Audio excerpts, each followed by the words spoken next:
On behalf of Expert Village, this is Bill Feldman from New York City, the boxing chef, on stovetop grilling techniques.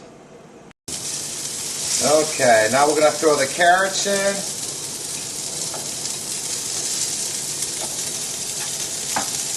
Beautiful.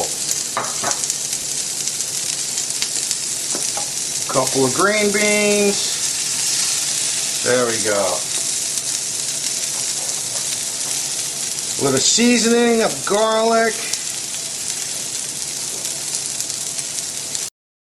Once again, a little salt and pepper. Lots of pepper.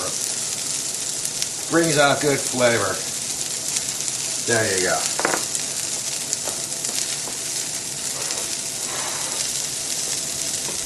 Oh boy, these are coming out really good. Give a little spray on the top just a little bit so when I flip them they won't stick. Let's see, are we ready to flip? Oh yeah, there we go. Nice color. Pan's nice and hot. Everything's cooking a little quicker now. Perfect. Gorgeous looking vegetables. Look at that. See, turns out just a plain white item into something nice and colorful.